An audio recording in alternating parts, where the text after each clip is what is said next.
Saludos, amigos y amigas de La Respuesta. Lo habrán ustedes notado en mi rostro.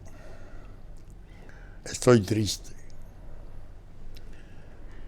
Antes de sentarme a grabar, me enteré de la muerte de Reinaldo Pared Pérez, un gran amigo. Y claro, me duele, tal como la canción lo proclama universalmente. Duele cuando un amigo se va. Me comencé a enterar de que ya su vida tendría poco tiempo desde que regresó de New York. Le habían hecho una intervención quirúrgica importante en un gran centro de fama mundial. Le habían detectado cáncer esofágico. Y conforme a opiniones de amigos médicos, parientes médicos cercanos, me dijeron desde el principio: Reinaldo no dura mucho. No importa el tratamiento de quimio o de radio que le pongan. Es decir, que ya estaba preparado, como gran parte del país, para saber que ese quebranto letal lo iba a arrancar de nosotros a destiempo siempre, cuando se pierden cosas valiosas. Y él era un individuo valioso. El afecto como que se prepara para cuando llegue la noticia, ya se sabe, pero como quiera duele. Cuando se presenta la noticia concreta: murió, le pasan a uno los recuerdos del afecto. Yo tuve con él una relación muy buena, aunque nunca tuvimos un sí ni un no. Y en eso tenía mucho que ver la fuente, porque no venía de la política, ni siquiera del trato social. Venía del ejercicio profesional, de la profesión de abogado. Él era asociado a otro amigo inolvidable, Ramón Tapia, que era un abogado formidable también. Y como yo frecuentaba tanto la oficina, ahí comenzamos una relación que duró mucho tiempo y que no hubo manera ni de la política ni de ningún otro factor que pudiera tener oscilaciones. Reinaldo, su bonomía, su capacidad profesional, su gentileza, su lealtad de amigo, realmente era una expresión muy valiosa de la sociedad nuestra. Así lo aquilaté. Y al perderlo, claro está, La Respuesta tiene la obligación moral de expresar su sentido pésame a la familia, a su viuda, a sus hermanos, a sus hijos, a todos. Porque sabemos todos cuánto nos cuesta perder a Reinaldo, cuánta pena nos produce. Y nos hará falta, que es quizás el lado que no se advierta de inmediato,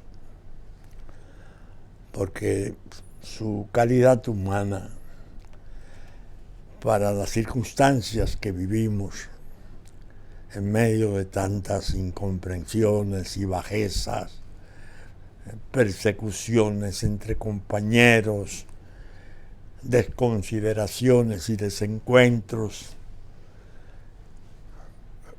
Gente como Reinaldo son Él era esencialmente un oasis de simpatía, de prudencia, de amistad. Se nos va en el momento en que más podemos necesitar. Mi sentido pésame a su viuda, repito, a Sigfrido, su hermano, a los demás, todos de la familia. Y rogar al Señor porque acoja su alma para el descanso eterno y le dé paz a sus restos. Descanse en paz, querido amigo. Bien, la pandemia, para poderla remover de esa primera alusión al comenzar el programa, tienen que producirse pérdidas tan sensibles como esta que acabo de relatar. Pero ella sigue invicta, insolente. Ahí estuve viendo los informes de Rusia. Rusia, que tiene su propia vacuna, tiene un promedio de 1.000 muertos diarios. Y cada vez que uno abre, cada país se encuentra con que aumenta el contagio, que el rebrote está, que es peligroso. Y entre nosotros que las variables Delta y Mu son las que están haciendo mayor daño.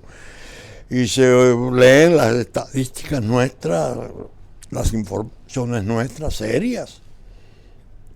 Porque el gobierno realmente ha tenido un empeño muy serio en atender esa crisis de salud.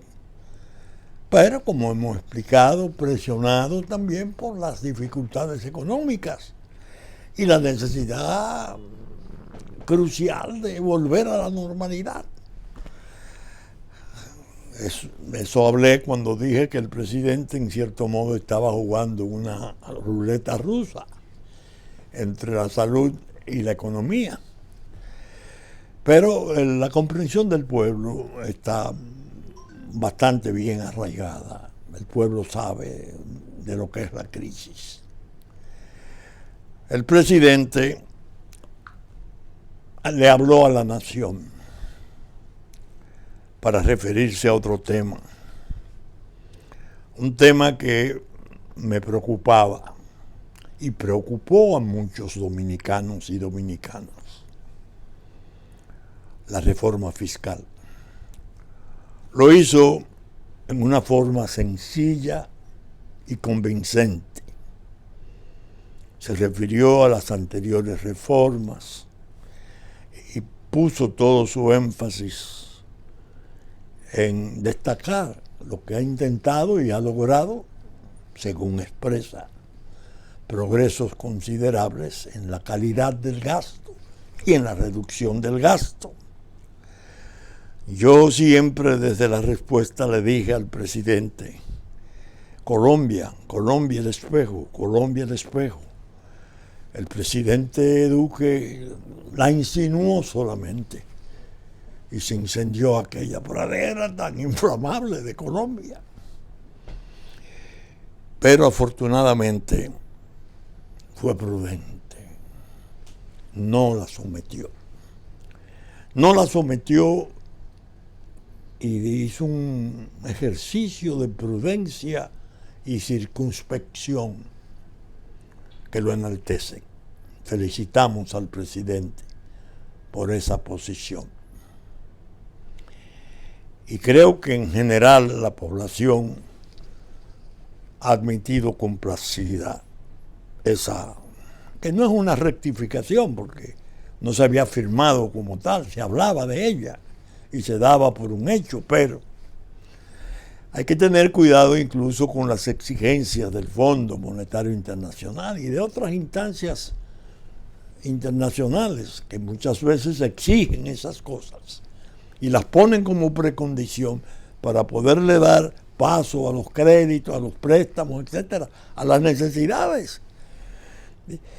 Pero han sabido llevar a los pueblos a grandes conflictos con esas exigencias. Nosotros tuvimos aquí la experiencia del 84, la poblada terrible del 84. Y fue a raíz de indicaciones e imposiciones del Fondo Monetario Internacional. Pero bien, la actuación del presidente desmontó un peligro, desactivó una bomba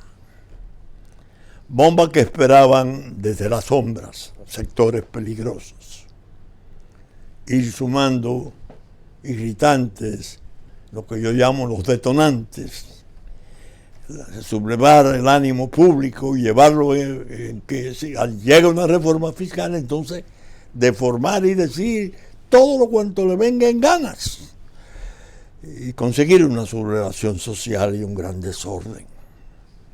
Peligrosísima situación. Por eso mi cita era sobre Colombia, el caso concreto. Debo recomendar, porque lo leí, y debo decir, lo leí 2 veces. Cuando un asunto me impresiona y me agrada, lo leo 2 veces para fijarlo más. Un artículo que apareciera en el Diario Libre escrito por el colega y amigo José Luis Taveras, que a mi juicio, en forma muy brillante y yo diría muy neutral, porque no se trata de un ataque, sino de una descripción del ánimo de Danilo Medina y sus discursos en San Cristóbal y en La Vega.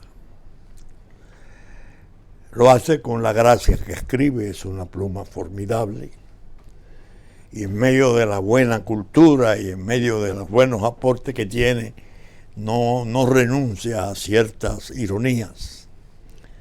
Y dice que los discursos son parte constitutivo de una resaca, tomando la infeliz, la desafortunada expresión aquella de que el PLD no estaba descansando, sino andaba de parranda. Y después, el hastío por el bienestar del pueblo. El pueblo se hartó de estar bien y por eso prescindió de ellos. José Luis hace una descripción muy técnica, muy valiosa de lo que eso significa, lo que eso puede incluso, yendo más lejos, llegar a significar. Y describe con, naturalmente, resulta severo, porque es un tema que necesariamente es severo, el de la corrupción, pero describe el drama de este hombre, que evidentemente la propaganda, el marketing, que a él lo impresionara tanto, que incluso recordemos que cuando se juramentó en el 12, detuvo su discurso ante la Asamblea Nacional para dedicarle unas palabras de unos minutos a ese amigo formidable, que sin él no hubiera estado ahí, Joao Santana, el famoso mercadólogo y manejador de imágenes de Brasil.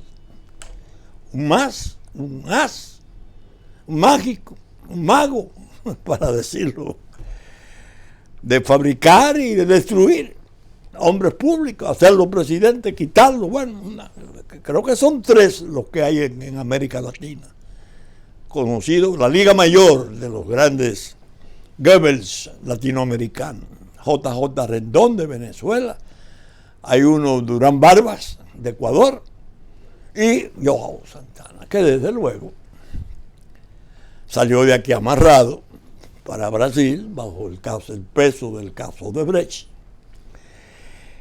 Y yo leyendo el artículo de José Luis Taveras, decía, José Luis no percibió una especie de máxima que la generó aquel genio del mal que fuera Goebbels, Joseph Goebbels, el jefe de propaganda de los nazis. La teoría de él era que si se va a mentir, no se puede mentir a medias, ni pequeñas mentiras, ni pequeñas verdades, que se deben decir las cosas más ambiciosas, más grandes, porque las poblaciones están desprevenidas y terminan por creérselas. Mientras más grande sea, más la creen. Entonces yo decía que ese trabajo de los brasileños goebbelianos le ha hecho mucho daño al país, mucho daño. Enajenó al presidente. Lo llevó a un estado de delirio, le privó de ver la realidad, le cercenó la capacidad de autocrítica, le llevó de encuentro toda humildad. El hombre cada vez que aparece en público es un desastre. El mejor gobierno de la historia. Bueno, una cosa que lo que es la burla del público. La gente dice, pero bueno, este hombre está loco. Es lo que la gente sencilla dice. En el fondo, el trabajo de aquellos de Brasil fue muy, muy, muy peligroso. Hizo daño. Ahora bien, a propósito de Joao Santana, yo le voy a, con todo el respeto y el afecto grande que le tengo a doña Alicia Ortega, a recomendar que le dé que relea, porque seguro ya la leyó en su momento, las dos querellas que se pusieron en Procuraduría, en la Procuraduría General de la República. Bueno, la primera contando con el padrinazgo de Participación Ciudadana, la realeza de la verdad nacional, donde describen desde Perú, todo el material de esas querellas vino de Perú. Por eso es mi recomendación a doña Alicia, porque tengo la convicción que si ella la relee con esa imaginación y esa inteligencia que tiene, va a poder comprender quizás, si es que los hay, vínculos con los nuevos documentos de Perú. Es decir, no es lo que los fiscales han enviado ahora en relación a 56 nuevos codinomes de soborno de la empresa, ¿no? Sino lo que figuran en la querella, que eran específicamente relacionados con Joao Santana. Óigame, eso es bueno desentrañarlo, porque hay un misterio. No se sabe qué ha sido de las querellas. Una primera y después otra de otra ONG o grupo de ONG pesada. Yo la leí la primera y confesé varias veces en la respuesta que como abogado de experiencia admitía que era un modelo, una redacción y una precisión asombrosas. Doña Alicia haría muy bien dándole un repasito y tal vez, si ella con su prestigio lo trata en su programa, podamos saber mejor de cuál fue la suerte de esas querellas en Procuraduría. Que Dios nos ha de librar del pesar de entender que pudo ser objeto de archivo, porque ese sería un colmo del escándalo, difícil de manejar y de entender. Ahora bien, yo le dije, hablando a los amigos, después del programa pasado, porque es que estaban medio desconcertados. Bueno, entonces usted entiende que el caso se va a caer en apelación. Yo no entiendo nada. Yo he dicho desde la calle, lo mejor es no opinar.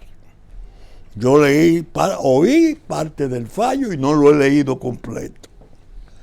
El fallo, vi los descargos, leí las motivaciones, las entendí perfectamente. En lo de la condenación, las pobres, hay que llamarle, no así, ¿no? las magníficas magistradas jóvenes del tribunal colegiado estaban en un cepo, estaban amarradas en acero. Un sobornador, sin señalar él o los sobornados, porque le tuvieron la parte esencial del proceso. No fue proceso, no le dejaron nacer por obra del gobierno, del presidente de la República. Dejémonos de andar por los ramos. Es una obra directa del presidente, que incluso tenía tanta conciencia sobre el problema que dijo: eso tiene 300 millones de dólares de sobreprecio. Lo dijo nada más y nada menos que el jefe de campaña y el hombre de más confianza, el licenciado Bichán, de la CDE. Bien, esa inquietud de los amigos, yo la respondí de este modo. Fíjense, observen que yo dije que no estaba tratando el asunto en el plano técnico penal, sino que yo estaba haciendo una especie de ejercicio de filosofía del derecho penal.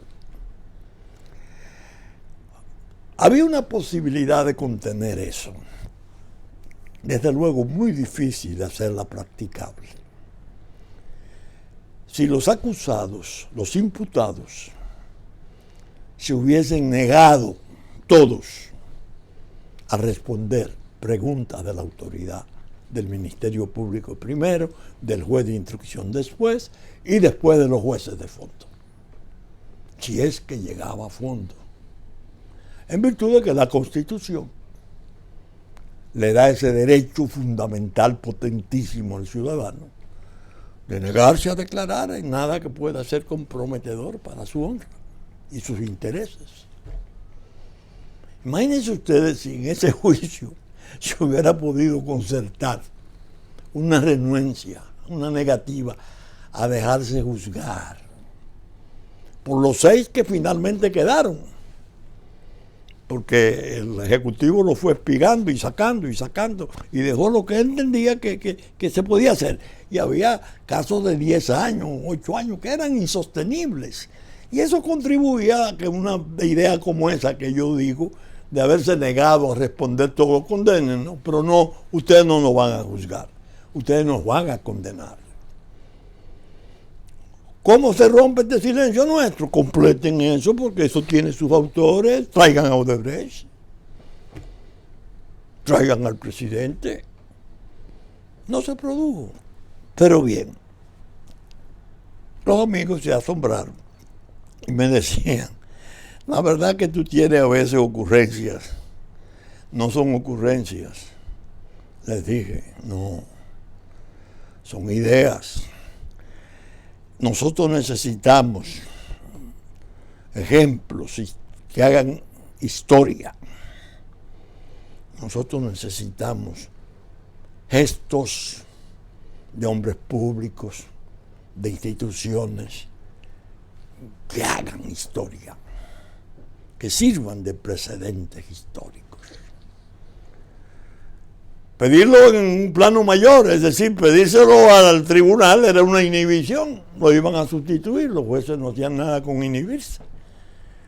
Esto no está completo, esto es un desastre, me están dejando, el juicio social es horrible y abrumador, y yo aquí jugando esto, pues resulta un pelele, una llave de engaño. Yo no voy a jugar, bueno, te inhibe, te ponen otro. Pero cuando son los imputados que dicen: no, nosotros no vamos a responder, condénenos a la pena que ustedes quieran, la más alta pónganla. Ahora, la razón es que no están todos los que deben de estar. Los esenciales debieran de estar aquí, los 2 esenciales. Ese era un precedente histórico fabuloso. Pero bien, eso es una especie de disquisición que tiene preocupaciones filosóficas, penales en la base. Pero hay en lo político ahora en curso una especie preocupante. Yo tengo amigos muy queridos en el Senado de la República y otros amigos conocidos a quienes respeto. Me ha preocupado y mortificado lo que ha surgido con la cuestión de la iniciativa tomada por el Senado nuestro de aprobar un proyecto que deja sin efecto exenciones concedidas por múltiples leyes para múltiples actividades. La impresión que dio al principio fue que era un resabio emocional, en cierto modo explicable, porque con la cuestión del barrilito le han hecho campañas terribles a los legisladores y sobre todo lo han tratado con forma cruel, como un todo. Todos son estos, ¿no? Muchos alegan, y yo sé de muchos que alegan con toda seriedad, que son gastos que encontraron ahí, que no han tomado, pero que son utilizados en las necesidades de los electores más necesitados, más carenciados, para problemas de enfermedad, para problemas de dificultades en la familia, y que todo está contabilizado y que es auditable. La impresión que hubo fue negativa. ¿Qué pasa? A mí la preocupación que me produjo, la parte peor de mi preocupación fue el contexto, el ámbito mayor de la seguridad jurídica. Con un proyecto de ese tipo se corre el riesgo muy, muy acentuado de que la seguridad jurídica se pierda, sobre todo en el plano de la inversión extranjera. Necesitamos inversión.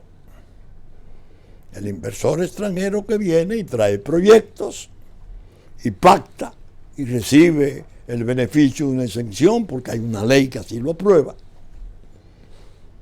De repente se le dice, no, eso quedó sin efecto. El efecto que eso tiene hacia los demás ámbitos es terrible.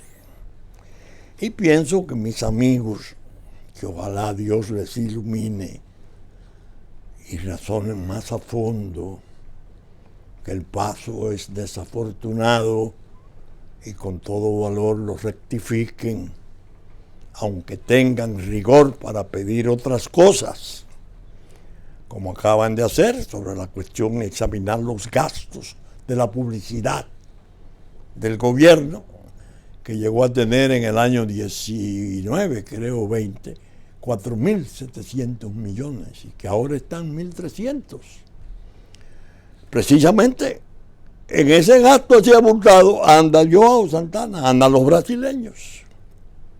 Esas son reacciones políticas. Y sobre todo, que ellos tienen la facultad constitucional de interpelar, que fue lo que se perdió. Ok, ustedes dicen que todos nosotros somos unos bandidos porque nos cogemos el barrilito y ok, vamos a ver ahora. Vamos a comenzar a llamar gente, funcionarios para interpelarles. Ya no son funcionarios, ya la interpelación se complica. Pero vamos a citarlo. Lo va a incriminar su propia renuencia. No se manejó bien el expediente, es mi parecer. Y ojalá el presidente pueda, con esa serenidad que expresó al anunciar el abandono de la reforma fiscal, ojalá él pueda, con sus seguidores, que son los que están al frente del asunto, inexplicablemente, hacer un tipo de acuerdo que se respeten las dignidades, organizar, reglamentar. Miren, esto es, ustedes entienden que esto es válido, sí, ustedes entienden que ustedes están manejando bien eso. ¿Se puede auditar? No, presentamos informes. Vamos a hacerlo en reglamento, dicten su reglamento de aplicación. Cada 3 meses tendrán la obligación de rendir cuentas, etcétera, etcétera, etcétera. Bueno, denle seguridad al gasto. Ojalá logren hacer eso.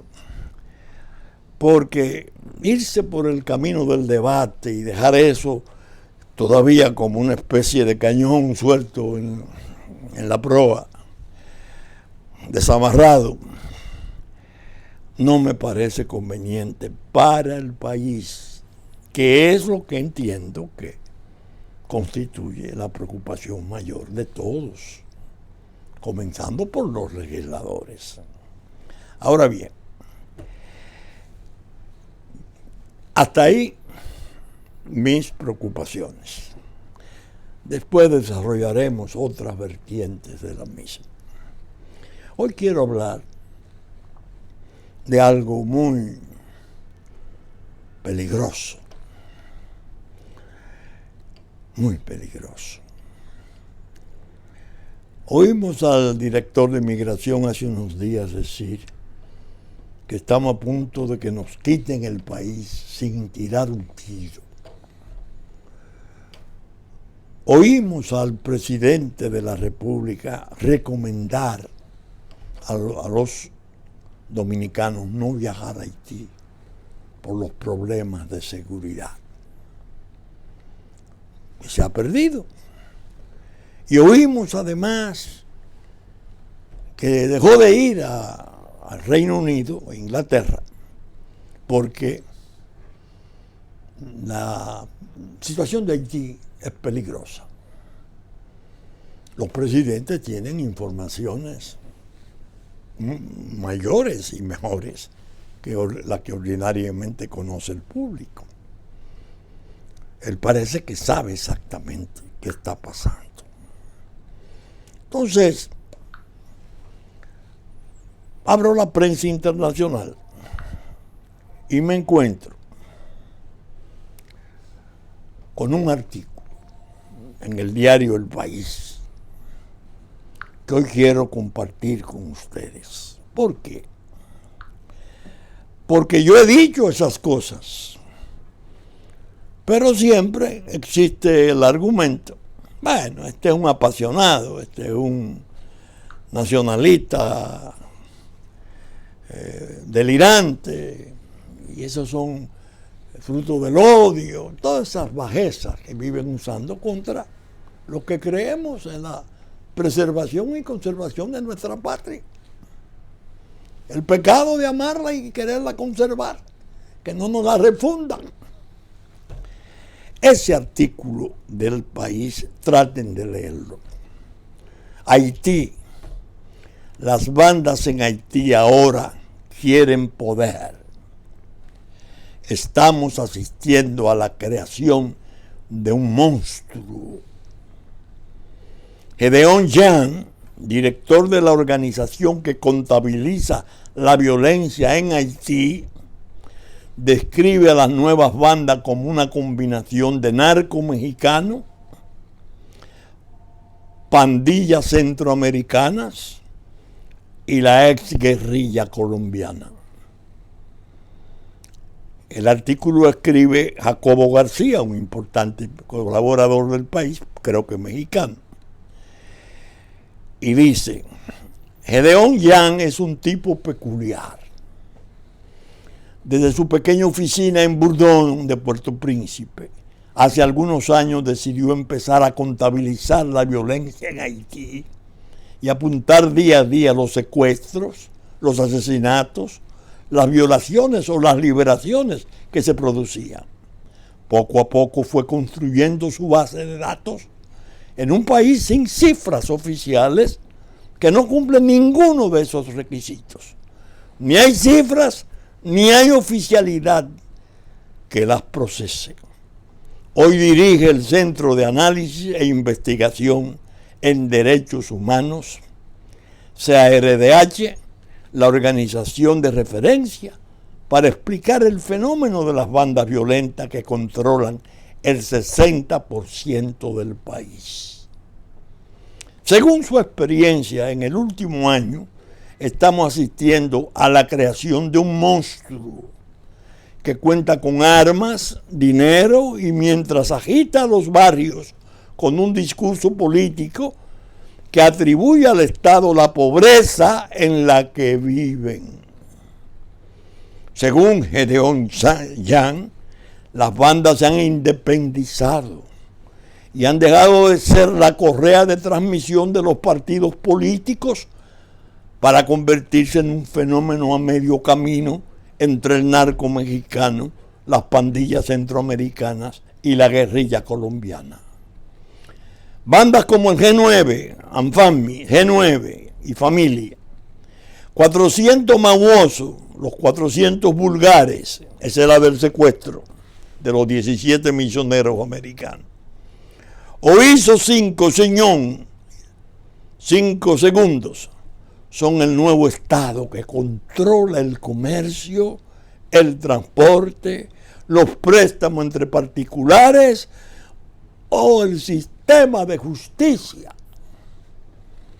Según explica durante una entrevista con El País en su despacho, Haití, de unos 11 millones de habitantes, se ha convertido en la capital mundial del secuestro, donde las casi 200 bandas existentes llevan a cabo una media de 2 capturas diarias en el último año, el triple que el año pasado, incluidos 54 extranjeros de 4 nacionalidades distintas.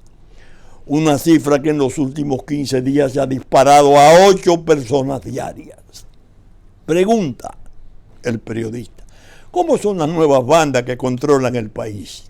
Respuesta: el secuestro ha cambiado. Cuando empezaron los primeros casos en el 96 eran ajustes de cuenta entre particulares y el tema ni siquiera era importante. En aquella época, si le preguntabas a alguien en la calle sobre secuestro, ni sabía de qué hablabas. Los raptos empezaron a disiparse 2003 y 2004 y tenían que ver con la situación política y la caída de Jean Bertrand Aristide. Tras su salida del poder en febrero del 4, se dispararon los secuestros, pero tenían que ver con venganzas posteriores. Fueron venganzas de militantes de su causa que exigían su regreso al poder y se centraron en secuestros selectivos entre empresarios y las élites de Pétionville. Pero no era masivo ni incluía violaciones sexuales. Se trataba solo de sacar dinero para continuar su lucha y además mandar un mensaje a las clases altas y el sector privado. Nada que ver con la época actual. ¿Y cómo es ahora? Pregunta. Muy diferente la respuesta. Porque no se limita a una zona en particular e incluye a las clases medias y bajas. Antes era una venganza, pero ahora es una importante fuente de financiación y también quieren más poder. Estamos asistiendo a la creación de un monstruo que supera las instituciones y a la policía. Pregunta: ¿cuál es el perfil actual del secuestrado? Todo tipo de personas, la mayoría son de clase media, profesores, ingenieros, médicos y rara vez es alguien de clase alta. Cuando secuestraron en marzo al doctor Jerry Vitar, director de uno de los hospitales privados más importantes del país, una clínica, lo liberaron al día siguiente y ni siquiera se pagó rescate. Así que todavía estamos entendiendo cosas. Porque hay secuestros que son liberados muy rápido y otros que no. Lo que está claro es que las pandillas ahora tienen mucho más dinero y más armas y esto les da mucho más poder en las zonas donde controlan. Generalmente las familias se movilizan para lograr el dinero y venden todas las propiedades. Incluso vecinos o compañeros que trabajan aportan dinero para pagar el rescate. Ellos saben que la mayoría de secuestrados tienen un familiar en Estados Unidos. El líder del G9, Barbecue, exige la dimisión del primer ministro para que regrese la gasolina al país. Quieren poder político.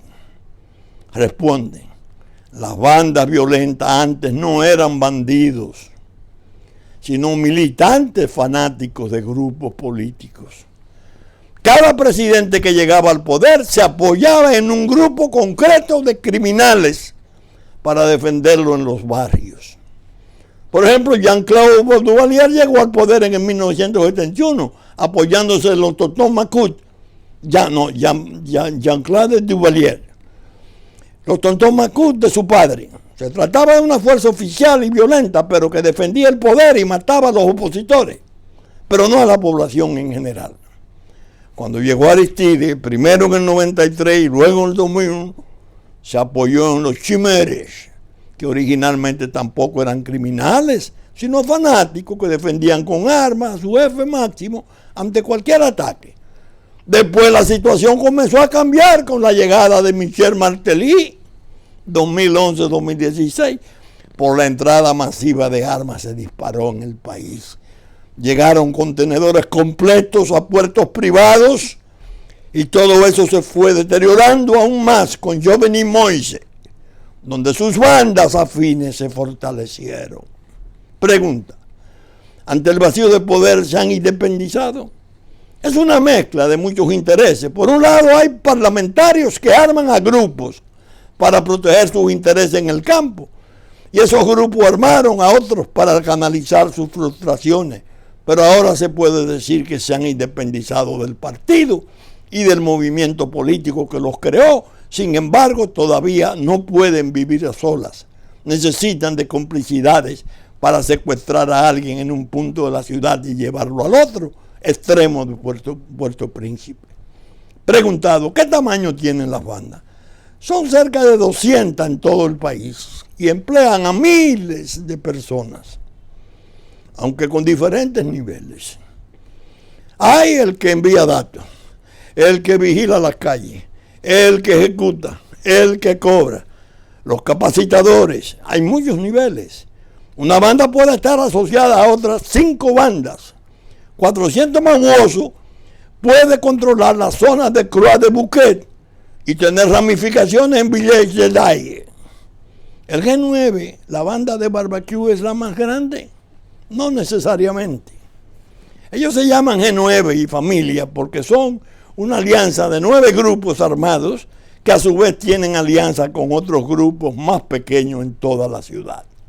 ¿Qué relación hay entre el G9 y 400 mañosos? No sé qué relación tienen exactamente, pero debe entender que es que no son pendejos.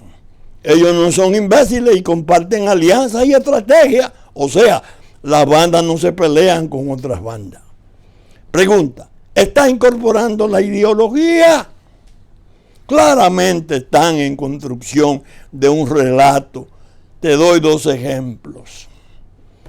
En el último video difundido por Barbecue, él insiste en mostrar la miseria y utilizar a los pobres para decir, es el Estado el que los tiene así, y en realidad no está mintiendo. Pero utilizar la pobreza para ganar simpatía es otra cosa.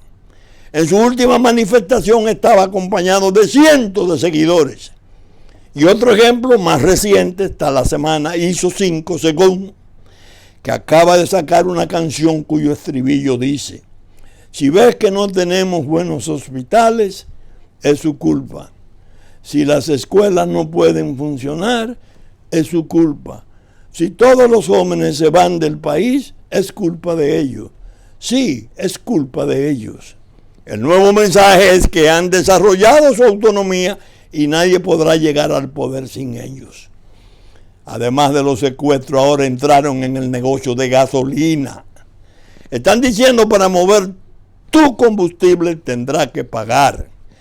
Han desarrollado su propia autonomía y están en un proceso para convertirse en bandas poderosas como el narco mexicano, las maras de Centroamérica o la guerrilla colombiana. ¿Sustituyen al Estado? Responde, en sus zonas ellos son el Estado. Ellos manejan la electricidad, el mercado, el comercio o el préstamo de dinero entre pobres para que puedan levantar su negocio. También los grupos de choferes en moto, por ejemplo, me atrevería a decir que la mitad de los que trabajan en la calle lo hacen para ellos, porque les compraron motos para que puedan trabajar. También imparten justicia a su manera en los barrios e intervienen en casos de abuso. En los lugares donde ellos están no hay secuestro y la delincuencia es menor. ¿Cómo recogen los datos sobre la delincuencia? Somos una organización de derechos humanos que está sobre el terreno, así que tenemos muchas relaciones formales e informales con la delincuencia. La gente que ha sido víctima de secuestros se acerca a nosotros y por otro lado estamos en el terreno. Pero los mismos barrios donde están los criminales, donde tenemos información directa sobre matanzas o violaciones a los derechos humanos, de ahí surge todo. La gente no tiene confianza con la policía y no hace la denuncia con ellos, sino que se acerca a nosotros. Aún así creo que tenemos un sobregiro, se registro de un 60% respecto a los datos reales. ¿Por qué hay tantos religiosos entre los secuestrados? Lo estamos analizando. Creo que hay factores internacionales que influyen. Fue muy extraño ver al líder de 400 mamuosos amenazar a los misioneros con meterle una bala en la cabeza. Esa forma de funcionar marca un cambio en el discurso. Antes las amenazas se hacían con una llamada de teléfono o en un video para moverlo en redes sociales. El haitiano tiene miedo de los americanos. ¿Cómo surge la banda que está detrás del secuestro de los misioneros estadounidenses? 400 mamosos es una banda rural que comenzó en Tomasó robando animales y su nombre se puede traducir como los vulgares. Ellos se instalaron en la zona de Croix de Bouquet, de la capital, y han ido creciendo mucho en los últimos tiempos. Según nuestros datos, son los responsables de la mitad de los secuestros en el país. Una víctima nos contó cómo le llevaron a un lugar donde había más de 700 vehículos. ¿Cómo es el trato a los secuestrados?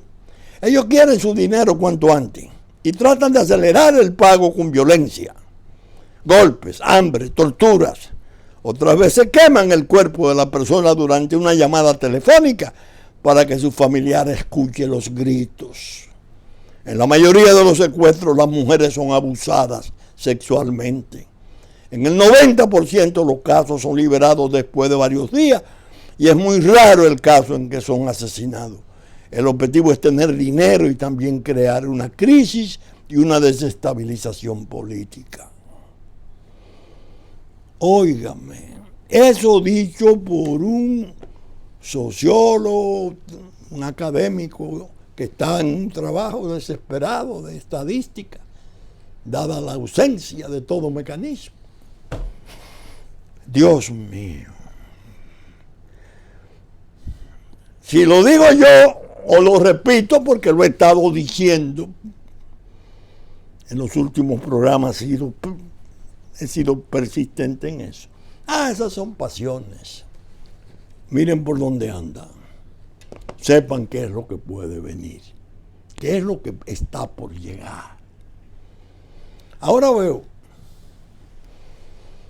hay preocupación porque los haitianos están comprando propiedades en el país.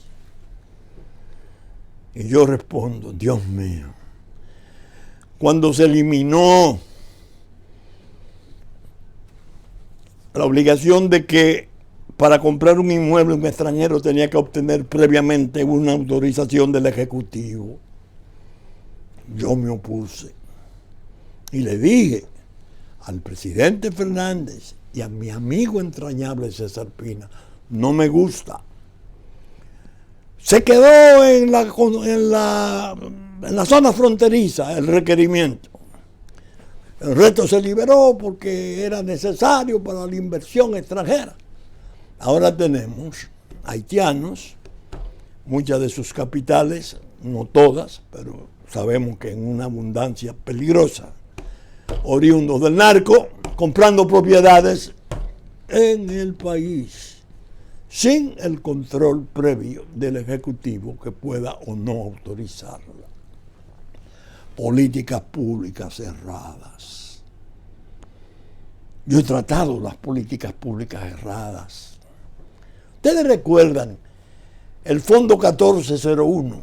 Era una ley que mantenía ese Fondo 1401 como un mecanismo para permitirle a los presidentes hacer aplicaciones del gasto por las visitas frecuentes a los lugares, las emergencias, y no someterla a trámites mayores.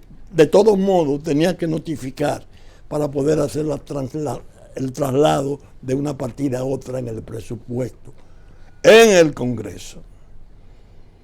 Y lo satanizaron. Y eso era Balaguer, porque quería manejar los recursos, lo manejó, gracias a Dios.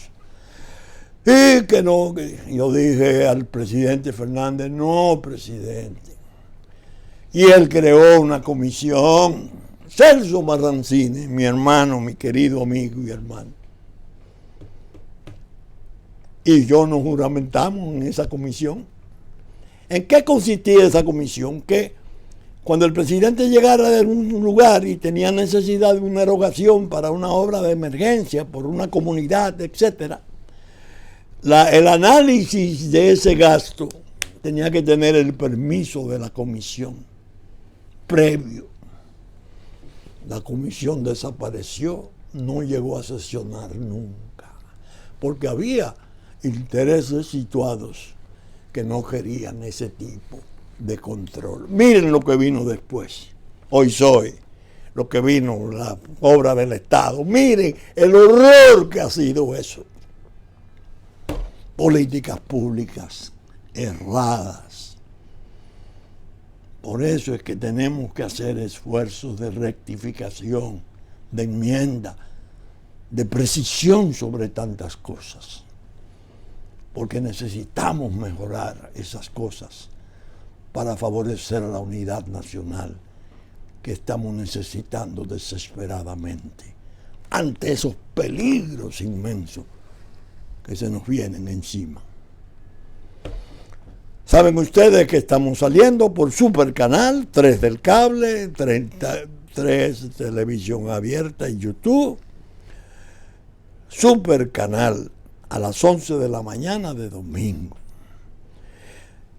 Teleimpacto, domingo a las 12 del mediodía, 9 de la noche.